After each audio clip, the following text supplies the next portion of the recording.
अस्सलामु अलैकुम वरहमतुल्लाहि वबरकातुहू। हज़रत अबू हुरैरा रज़ी अल्लाह ताला अन्हु से रिवायत है कि दो आदमी झगड़ पड़े। एक आदमी यहूदियों में से था और एक आदमी मुसलमानों में से था।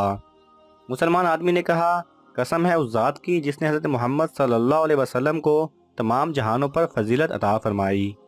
और यहूदी आदमी कहने लगा, उस ज़ात की कसम है जिसने मूसा अलैहिस्सलाम को तमाम जहानों पर फजीलत अता फरमाई। रावी कहते हैं कि मुसलमान ने अपना हाथ उठाकर यहूदी के चेहरे पर एक थप्पड़ मारा तो यहूदी आदमी रसूल अल्लाह सल्लल्लाहु अलैहि वसल्लम की तरफ गया और आप सल्लल्लाहु अलैहि वसल्लम को इसकी खबर दी जो उसके और मुसलमान के दरमियान मामला पेश आया।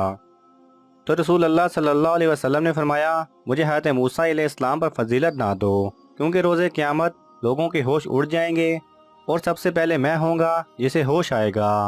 तो मैं हज़रत मूसा अलैहिस्सलाम को अर्श का एक कोना पकड़े हुए देखूंगा और मैं नहीं जानता कि हज़रत मूसा अलैहिस्सलाम के होश उड़ गए थे और वो मुझसे पहले होश में आ गए या वो उनमें से थे जिनको अल्लाह ताला ने मुस्तस्ना रखा।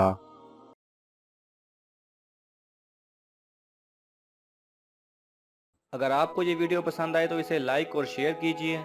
किसी भी किस्म के सवाल और इजहार राय की खातिर कमेंट्स कीजिए और मज़ीद ऐसे दिलचस्प वीडियोस देखने के लिए हमारे चैनल को सब्सक्राइब करें और साथ में बने बेल आइकन पर लाजमी क्लिक करें।